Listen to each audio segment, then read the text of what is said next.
Good afternoon, everyone, and welcome to today's Marketing Masterclass session. I'm Collins Rex. I'm a director for the Global Trade Professionals Alliance, and the GTPA is an organisation that cultivates international standards within the export industry. Our aim is to create a trade environment that is both inclusive and trusted by all. And the GTPA has partnered with Global Victoria to deliver this comprehensive export skills program. Of course, today's session is just one of many that make up this program, and in fact, one module when there are 5 different ones. So please go to the address that you see on your screen for all the details and to register for any of the other sessions coming up. I'd like to start today's session by acknowledging the traditional custodians of the land on which we meet, which for me is the land of the Wurundjeri people of the Kulin Nation. I pay my respects to elders past, present and emerging, and I also extend that respect to all Aboriginal and Torres Strait Islander peoples joining us online today. I'd also just like to draw your attention to the disclaimer on the screen. Please bear in mind that all information is of a general nature. And if you are going to use it to inform any business decisions, make sure that it is appropriate to you. And as always, this webinar is being recorded. As I mentioned, I'm Collins Rex. I'm a director with the Global Trade Professionals Alliance, and I'm also the owner and operator of a consultancy called Rex Ideas. And marketing is a subject that is very close to my heart and something that I have been involved in for more years than I care to remember. So I really am delighted to be speaking to you about this subject today. As always, of course, if you do have any questions, please feel free to type them in the chat box. I will keep half an eye on that box. And if the question is relevant to the conversation of the moment, I will take it as we go through. And if not, we'll keep them to the end. Of course, as always, don't wait until the end to type your questions because you may forget. So if you think of something, type it in the chat box and let's share that with the group. Now, for those of you who attended our in-person workshop last week, wasn't it great to see each other face to face? But of course, there's a place for face-to-face and there's a place for webinars. And the advantage of webinars is that you really can be anywhere in the state of Victoria where you join us. And I'm really thrilled to see so many of you online today for this digital marketing session. So we're going to be looking at a few different areas today, and we've got quite a lot of ground to cover. So we'll be going through it relatively quickly, and I'm also going to assume that some of the subjects that we covered in previous sessions, particularly the marketing strategy one, is information that you already have and that we don't therefore need to cover in a lot of detail. So today we're going to touch on marketing in 2022, particularly from a digital marketing perspective, and some of those concepts and trends of which you need to be aware.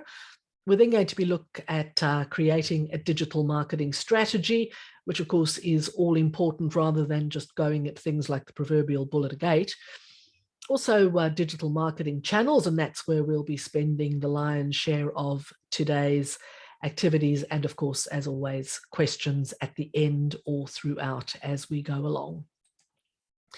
So marketing, nothing new in marketing. In fact, the little images you see on your screen there is an actual piece of advertising that was done by the ancient Egyptians on bits of papyrus.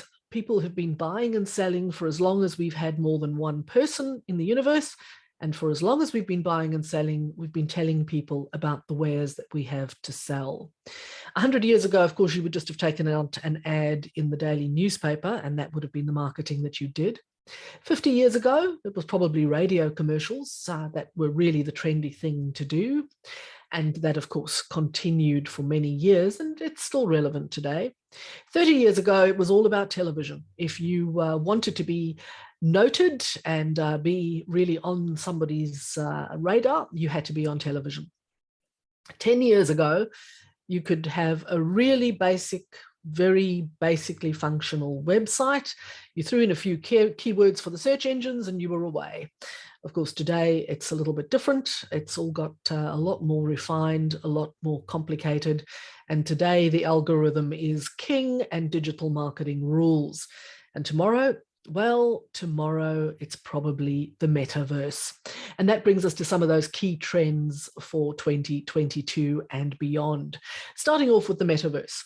So essentially, and we've all heard the name bandied about in the last while particularly, the metaverse is essentially the meta of our digital identities, which is the space between who we are in real life, or the IRL, as you'd say in the metaverse, and who we are in our various online avatars and personas.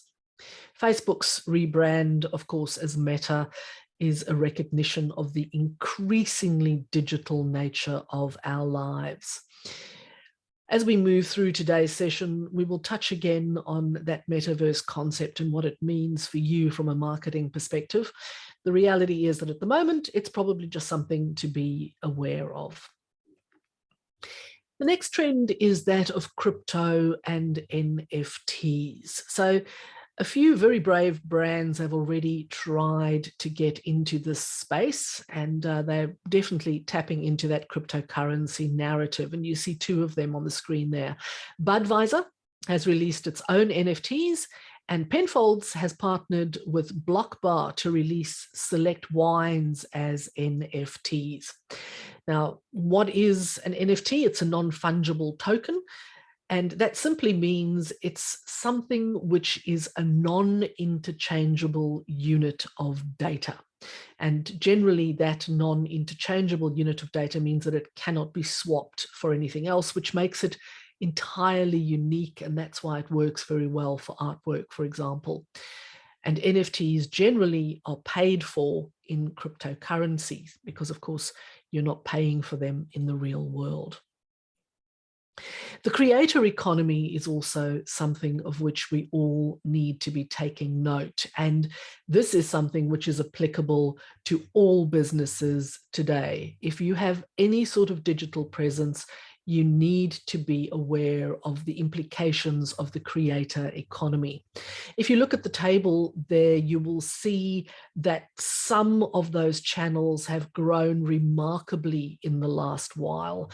2022 figures obviously not yet available, but they will almost certainly mirror these trends, if not show even greater growth. So TikTok, for example, has had an over 18% growth between 2020 and 2021. LinkedIn growing by 4.2%, for example. Facebook, as you can see, is actually growing more slowly than some of those other channels, but even it is still growing. So why has this occurred?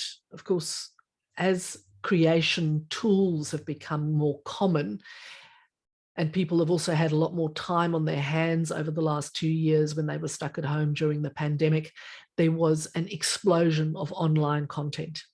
Pretty much every large online platform has seen a rapid growth in users. Now, what does this mean for you as a brand? Well, it means that you can work with smaller creators, also known as micro-influencers, to target narrow audience segments. And this comes in at a much lower price point than trying to work with the mainstream influencers. You can also establish yourself as a creator-friendly brand by offering tools, assets, content that you make available for adaptation, etc., and having a favorable stance on copyright and licensing. Now, that doesn't mean that you hand over all the IP that you hold. It simply means that you are more flexible when people use your brand in a positive sense to talk in the broader sense about what it is that happens in your particular sector. As long as you keep an eye on that and you keep a firm handle on how the brand is used, you can be a little bit more flexible in the fact that it is used. And of course, every creator out there manages to spread your brand wider than you could do yourself.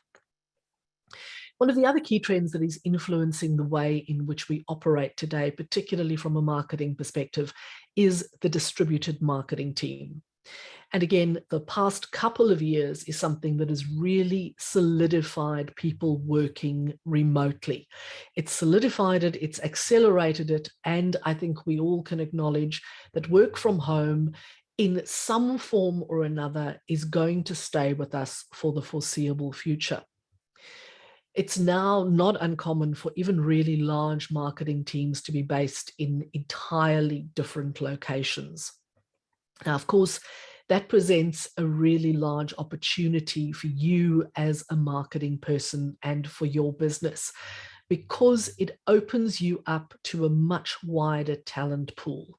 You now can draw your marketing specialists in your team, not just from the physical location in which your business is, but from all over the world. And that means that your team will also fundamentally understand those local contexts and competencies. And that also leads us to the next trend, which is diversity and representation. Because remote work is here to stay, your employees will almost certainly be coming from diverse geographical backgrounds. Now, they might be scattered all over Australia, but they could be scattered across the globe and work for you from various countries into which you are selling or into which you intend to be selling. Also bear in mind that your clients and your clients' clients are also going to be more diverse as a result, because their teams too are globalized and are everywhere working remotely. You have to be building diversity into your core. It is the only way in which you can service the needs of your diverse customer base, and indeed, from a marketing perspective, your diverse audience base.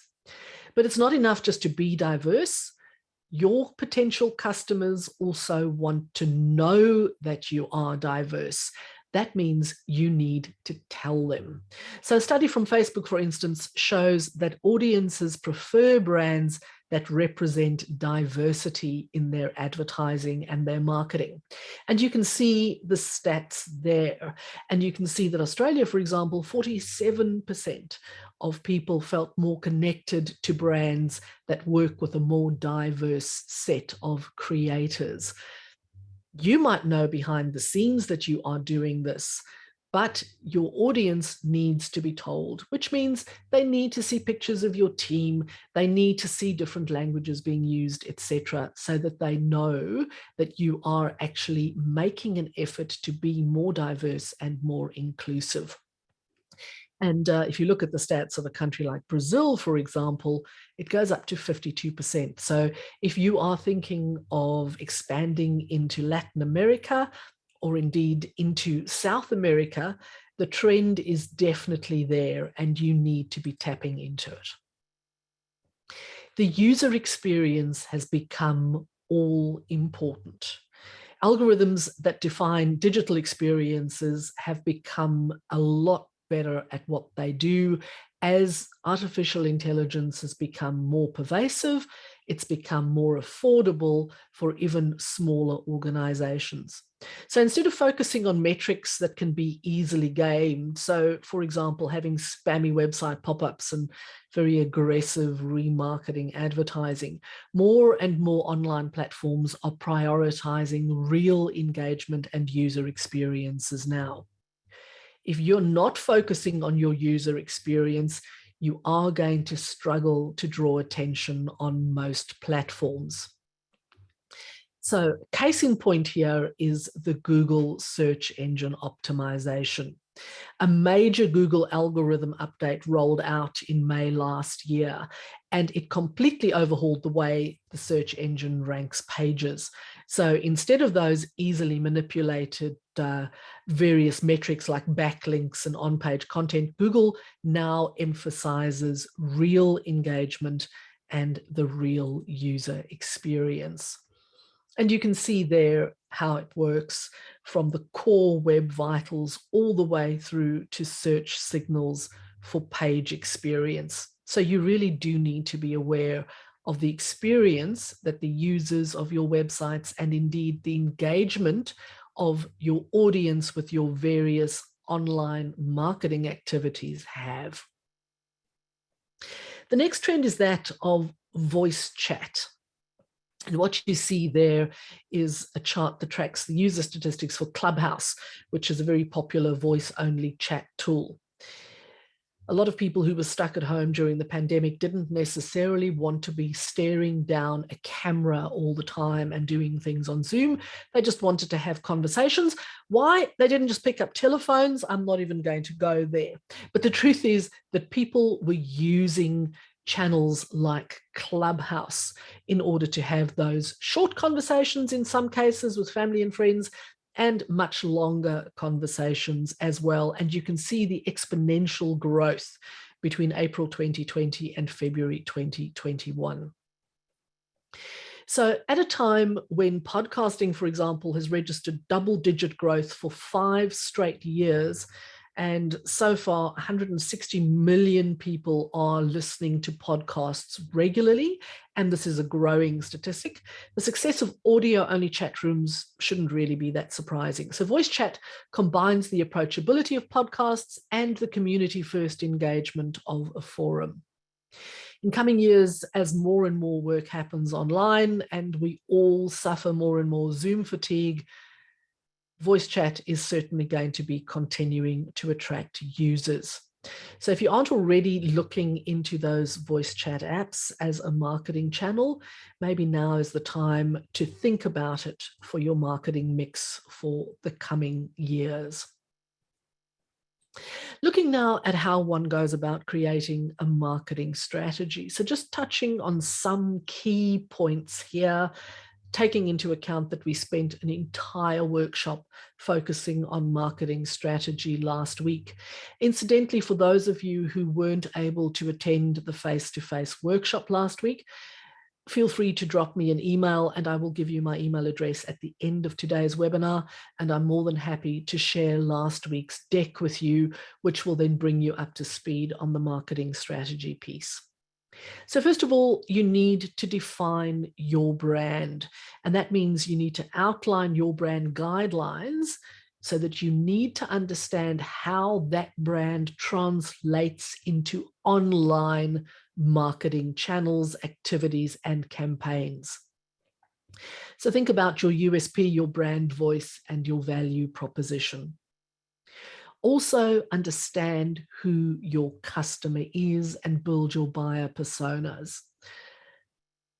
You can't reach everybody equally. You have to define your audience, and that means you need to think about demographics as well as what it is that drives people to choose your company, your products, your services over the competition. And that is part of what you are going to do when you define your strategy. You are going to know who you are aiming at. Also, very importantly, create your SMART goals. That means you need to have goals that are measurable, achievable, realistic, and timely. And those well-defined goals that are rooted in reality are going to guide your strategy. Think about your short-term goals, but of course also think about your long-term goals for growth. Doing things in the short term will have short, sharp results, but may not translate into future growth. You also need to very carefully choose your digital marketing channels. Not every channel is going to be suitable for your business, your product, your service. Use the ones that underpin your strategic goals and focus on those techniques that offer the most value for your business and your industry versus just going with the trendy stuff. If what you are offering, for example, is a professional service, you probably are not going to use TikTok as your major marketing channel. If, however, you have a really hip and happening consumer good, TikTok is probably one that is going to be on your radar and be part of your marketing mix. Also, very importantly, you need to set a digital marketing budget. If you don't set a budget, you can easily blow out, If your budget is unrealistic, you probably aren't going to achieve as much as you need to achieve. There's a sweet spot. And again, this is going to depend on your business and your goals, and you're going to set your budget accordingly. For reference, and this is based on having polled a number of different organizations and spoken to some digital marketing agencies, it seems that most businesses in Australia are spending between $4,000 and $16,000 a month on their online marketing only.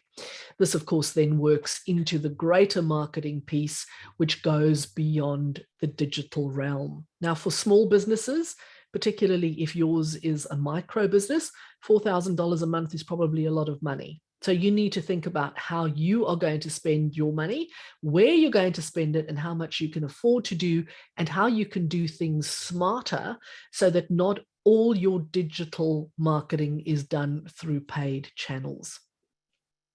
Also, brainstorm your strategy. So understand what your strategy is, define it, and then talk it through. Talk it through with your team, talk it through with your teenage children, for example, and talk it through with an online marketing agency if you are thinking of going down that route. Determine your ad spend and think how that ad spend works in conjunction with your organic content and how you are going to sync the ad spend with your online marketing and content calendar. Once you've determined all of this, of course, you are going to launch your campaigns across the various marketing channels. You need to ensure that when you do that, all your channels feature tracking information, because if you don't have tracking information, you don't know whether or not something has worked, and you don't know whether you've wasted the money or not. So, for example, use your Google Analytics tracking code if Google Analytics is the way in which you are gathering your information. And then you need to track your results. You need to monitor and you need to measure the performance of your strategies by tracking their performance. So there's Google Analytics, of course, there's Google Search Console, Google Ads, and any number of others. I mentioned the Google ones because those are the ones that are most commonly used, and they also tend to be some of the easier ones to use, and they are the ones that cost least. But you are going to use the analytics tools that work best for your business.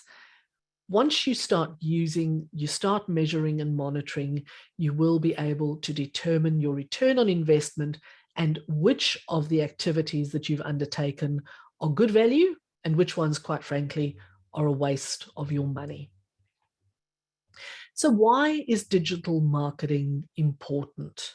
Well, digital marketing improves storefront traffic. So digital marketing will drive people to your website. And if you are an e-commerce business, of course, that is your storefront, but it will also drive people to your physical locations. It will drive revenue and it will lead to lead conversions.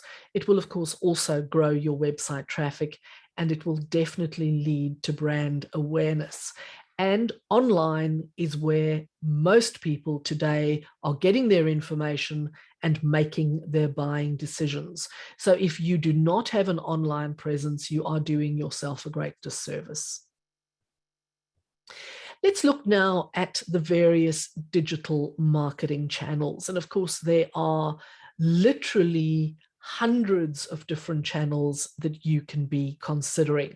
So we're going to focus on the main ones today, and those main ones will then also give you the relevant sort of information that you will apply to other channels that you may be considering as you move along.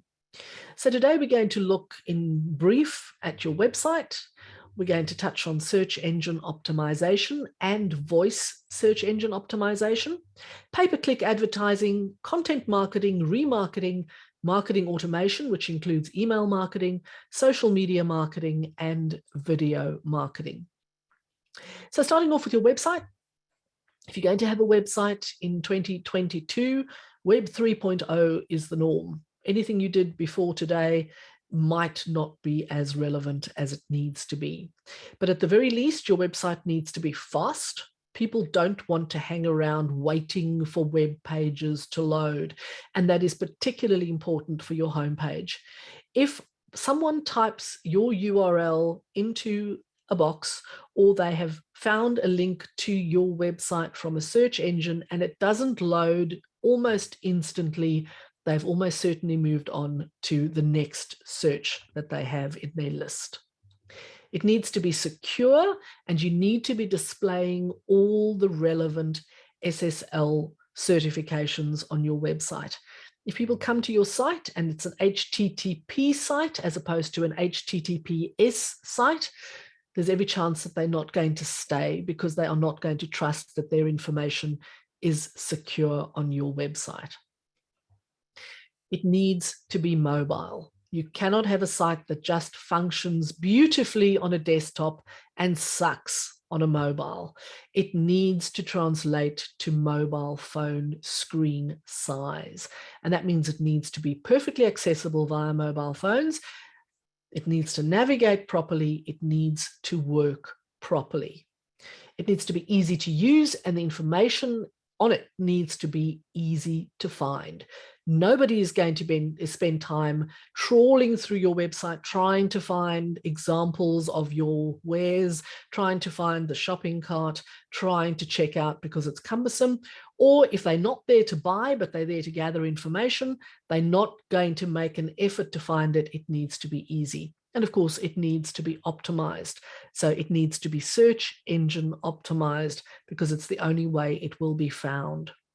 It also needs to be really engaging, which means it needs to keep people there, but it can't be too busy. If it has too much information, again, people will find that off-putting and they will move on. Two examples there of exactly the same product, two different websites, one going to 2012 and the other to 2022, and you can see how very different the two websites look in terms of how clean and clear the information is. Search engine optimization is probably the most important thing that you can apply to your website and any of the digital marketing that you do. So SEO is the process of tweaking and updating your website code and content to get your web pages to organically rank higher than anybody else in the search results. Search engines like Google and Bing and all the others use search crawlers to scan web pages and to decipher what they're about. The crawlers do not read or speak English. They speak HTML, which means they can't read the words on the page and they can't see images. They look for other things. And today they also analyze the user experience and how easily the site is used. So SEO writes clues for crawlers, and it's a bit like adding subtitles to a foreign language. Crawlers then use artificial intelligence and machine learning to decipher around 200 clues to determine what a page is all about.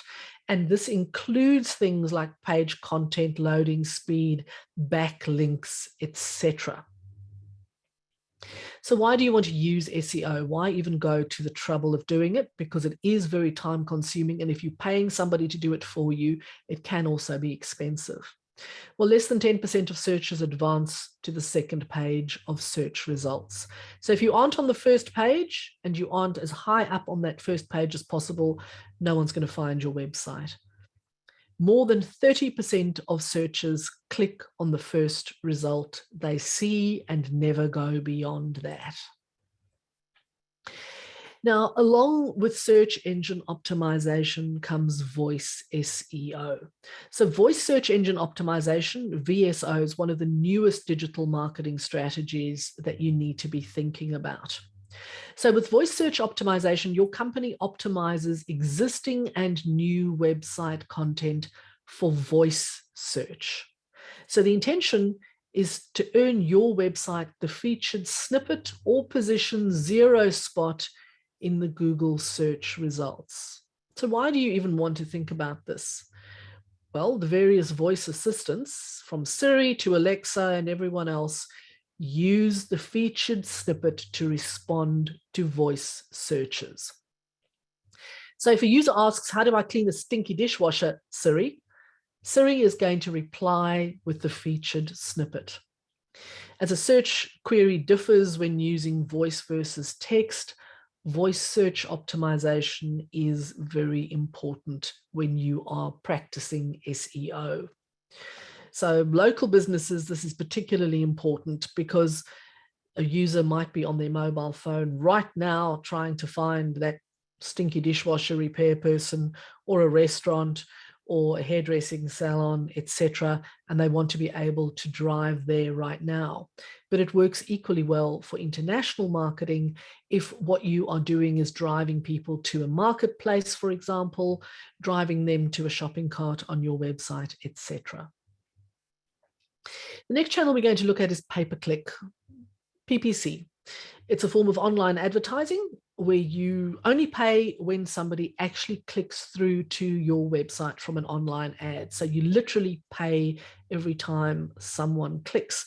Now, bear in mind that just because someone clicks doesn't mean they turn into a lead, and it certainly doesn't mean they turn into a customer. So you pay for the click, but the click doesn't necessarily translate into anything. Do bear that in mind.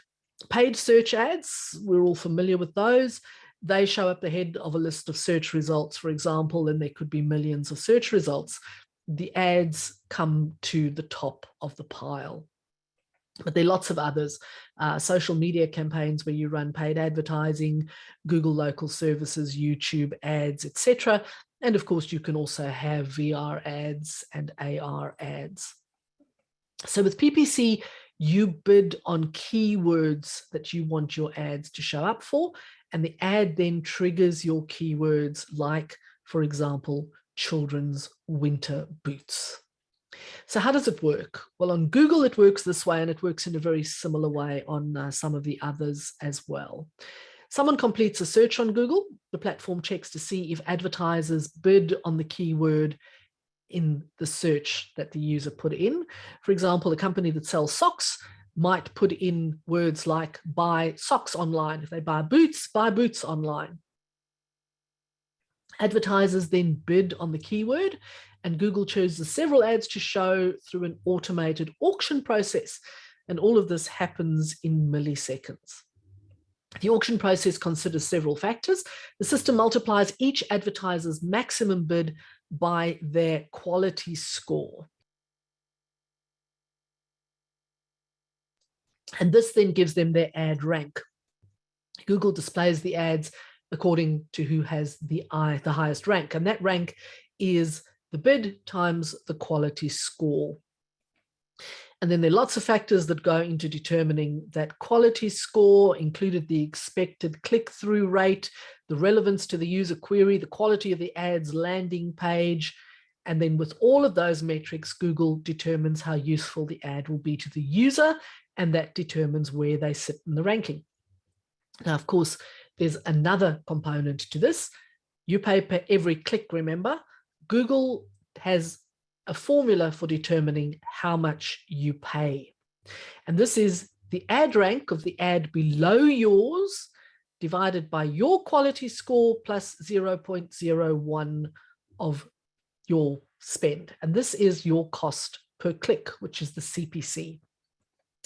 The higher your quality score, the lower the click price that you pay. So you really do need to be aiming for a very high quality score, because the higher that score, the less you pay for every click.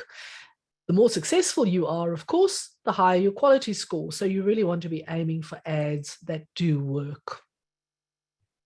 When you plan your PPC campaigns, though, remember, Google AdWords governed by data protection laws.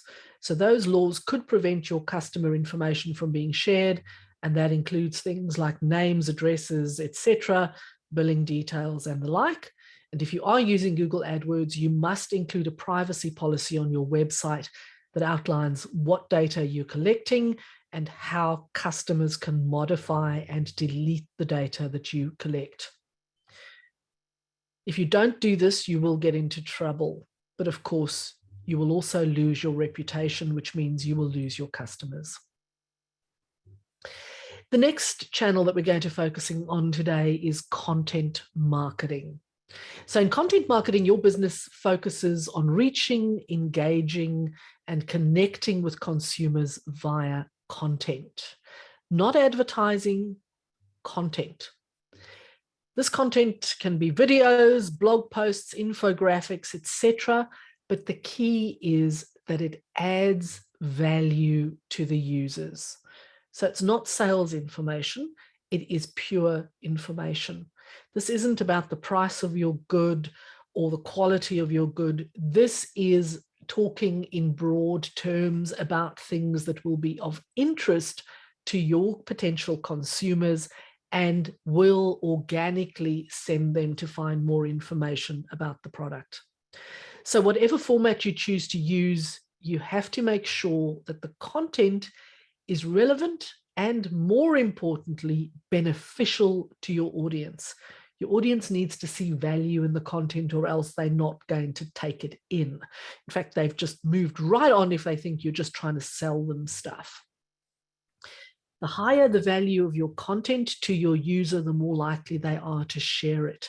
And for every person who shares it, potentially another one and another one and another one shares it. And that means that you get a much wider reach than you would if you were just running one ad. So if you use content marketing, you will find that content, and this is proper content, generates 54% more leads than traditional marketing. And more than 60% of users prefer companies who also create useful content. Next up, which is pretty much about the exact opposite of having useful content, is remarketing. So remarketing works like this. Someone visits your website from any device, whether it be their laptop, their desktop, their phone. When they visit your site, a few lines of code from your retargeting partner, like Google AdWords, drops an anonymous cookie in the digital user's pocket. That pocket is their browser. Now, today, the rules have changed substantially in the way cookies operate. You now have to ask permission before that cookie can be dropped into someone's digital pocket. Any website that you visited, you will see a pop-up that says, do you accept cookies? Yes or no. And if they're really sophisticated, you'll even be able to choose which cookies you accept. So you can still get a user experience, but you might not get the full user experience. If you don't accept cookies, you might find that there are parts of the site that you simply cannot access. So the cookie is a small file that stores bits of information and it tracks the site visit. It does, however, not store any sensitive personal information, and that is important to note. When the user leaves your website then with the cookie in their digital pocket, the cookie tells your ad platform when they land on another site. And as soon as they land on that site, your ad appears. Now, it might seem quite annoying, and I think we've all been at times really annoyed by the fact that this ad pops up when I'm not even involved in that website anymore. But the truth is it actually does work. Visitors that have been retargeted with ads are 70% more likely to convert on your website. So it all depends on how it's done, what the ad looks like that pops up, and how relevant it is to that user. But it can be very effective if it's done well.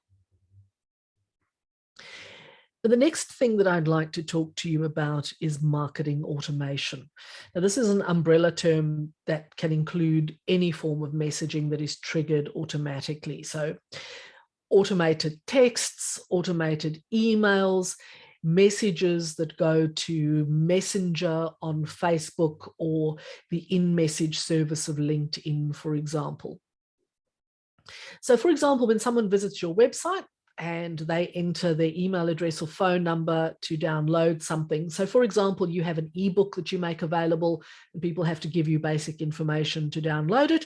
They've given you that information. That email address or phone number then goes into your automated system and it automatically sends predetermined emails and messages as you determine them to be sent. You set it up in such a way that once you've captured the information and they form part of that particular ecosystem, if you like, you don't have to think again about sending them information. So some of the tools that you would use for your marketing automation, things like Active Campaign, Sharp Spring, Keep, Clever Tap, etc. And there are any number of others that offer services that will automate your marketing. Now, email marketing is exactly what it sounds like. It's probably the most commonly used form of automated marketing, and it's marketing products and services using email. It doesn't have to be automated, but it certainly makes life a lot easier when it is.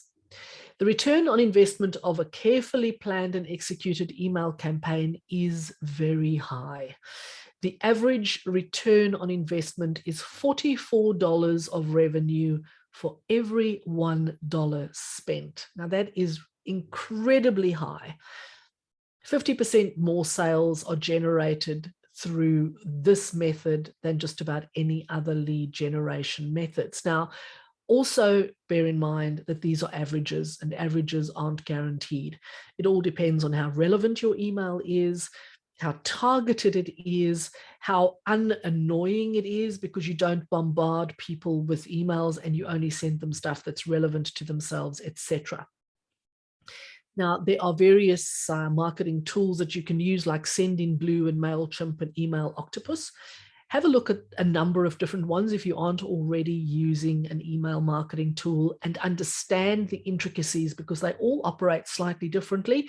And some of them, like MailChimp, for example, will not allow you to send emails to somebody that has not specifically signed up to receive emails from you. So if somebody has signed up specifically for a newsletter, you cannot also send them other marketing material. MailChimp won't let you do that. So just bear that in mind as well. You can't just willy-nilly send people stuff. So to be successful on email marketing, you need, first of all, to create a marketing plan, which means, like every other bit of strategy you do around marketing, you need to know who your audience is. You need to have defined sign-up sources. So you have to have a way to collect those email addresses. You have to segment and you have to group your audience. You shouldn't be sending the same email campaign to every single person in your database every time, because it's not going to be relevant to everybody. So, for example, you might have a newsletter. You might be a producer of fashion garments, and you have a newsletter that goes out once a month to your entire database, bringing them up to speed about activities in your business, new lines, etc. But once a week, you might send out an email that goes only to women who buy your shoes, for example. And you just tell them about the shoes and things related to shoes. You might have some interesting articles and snippets. You're not going to send that same email to the customers that only ever buy shoes, but they buy shoes, but they don't, or rather, you're only going to send it to the ones that buy shoes, not to the ones who only ever buy blouses. And that way it remains relevant. You also need to think very carefully about what you write. Don't just put out information for the sake of it. If you don't have something good to tell people, don't write it. It's better to hold off on a newsletter than to send an empty one, because no one's going to read it. And then also decide how often you send and what the goals are in that sending. So do you want to drive people to a special promotion, for example? Do you just want to draw people's attention to the fact that there are changes in your business? Do you want to let them know about a new release of product lines? Do you maybe just want to share seasonal information with them? And maybe you're not selling any products at all, but you're just talking to them in general about something that could be of interest to them. And of course, make sure you have a schedule so that you keep track of this. Actually design your emails. Think about your message and keep the design, the actual look and feel of the email straightforward, and again, easy to digest and easy to find information. If you are using a template, it's always better to code your own than to use a stock standard one, because the stock standard ones do tend to all look the same. test your emails, run some A/B user testing, different emails to different clients and different ISPs, because they don't always present the same way. And if you give people a choice of 1 or 2 emails, chances are there's one that they always prefer over the other. Use that one. Send them to friends, co-workers, etc., and let them tell you which of the campaigns works better. Wherever possible, do automate, because if you set and forget, you have more time to focus on the creative side, the actual content, than typing emails or cut and pasting emails to send them. Your return on investment is far higher that way. Remember, every time you do an email campaign, if you are manual handling it, your time is money, and you need to consider that in the cost of the campaign. And then, of course, you have to measure performance. How many people opened it? How many clicks did you get? What did they click on? Where did they go? How long did they stay on your website? How much traffic was generated? And did they actually buy anything when they came to your site, if yours is an e-commerce site? You have to calculate your return on investment, which is your net gain, and your net gain is your profits minus your email marketing costs, and it's net gain divided by the email marketing costs. Now, you need to have certain measures in place, and this includes things like email generated sales, conversion rates, click-through rates, engagement, lead acceleration, overall revenue, and website traffic. I just want to remind you again about privacy. You need to get express consent from your customers to send them promotional material.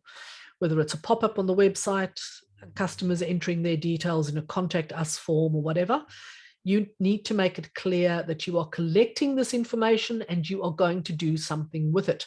Don't try to trick them into believing that you are not going to do anything with it when you are. If you have really annoyed a potential customer through annoying a subscriber, trust me, they're never going to be profitable for you. And you must include by law an unsubscribe or opt-out option, and it has to be clearly visible, easy to find, and it actually has to work. Also, make sure that you have any information about your business in any email communication that you send out, so that people can find you if they have any complaints about what you've sent them. And take into account any of those legislation pieces that you have in your target markets, particularly the GDPR. Now, social media marketing is literally that. It's marketing through social media. And of course, you know, the top ones worldwide are Facebook, LinkedIn, Twitter, Pinterest, Instagram. Now, bear in mind that that's mostly in the Western world. The East is a little bit different, particularly China, where Facebook, Twitter, LinkedIn really don't have much traction at all. So not all social media channels are created equal. You need to choose the ones that are most appropriate for your business and your product, and the ones that are actually in use in your target market. There's no point in spending fortunes of money and huge amounts of time on a Facebook campaign if your clients are all in China. Also be aware, of course, that social media reach from an organic perspective is at an all-time low.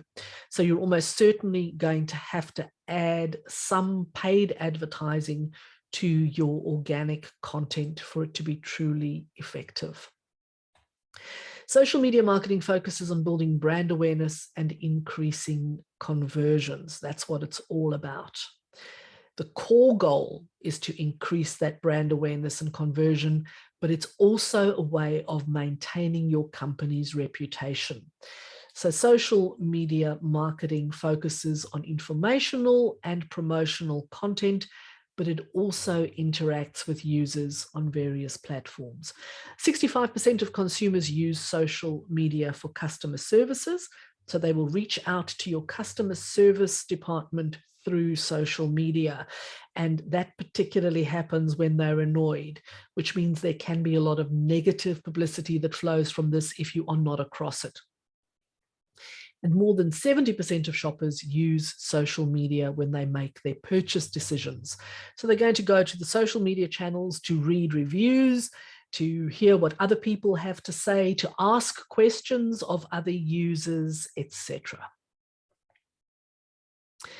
Now, I'd like to pause just for a moment on video marketing.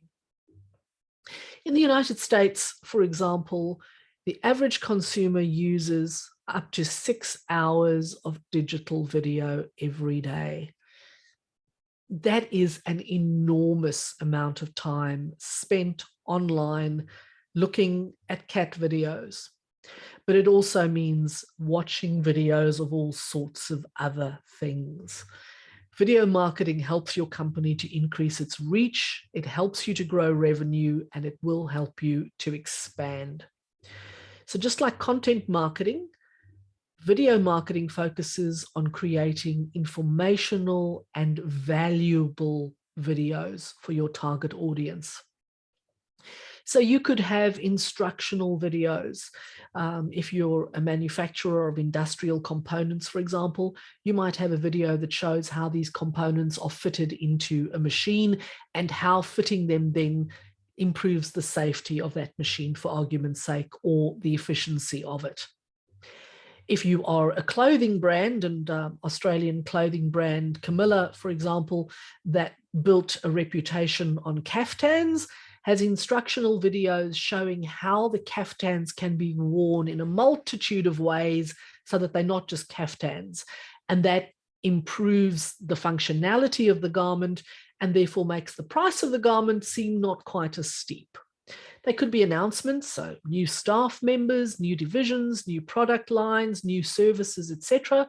They could be behind the scenes looks at your operation. So this is our production line. These are our happy, smiling workers. These are the great high-tech machines we use to create the product that you are purchasing from us.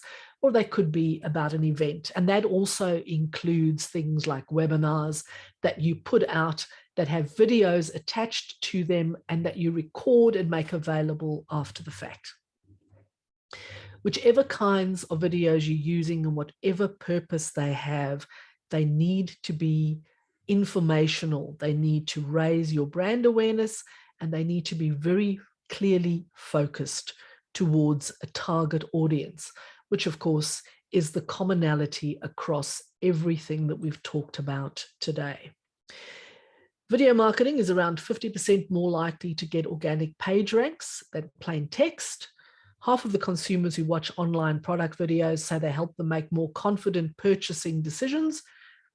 And pages with videos have a much higher average time on site than those without videos.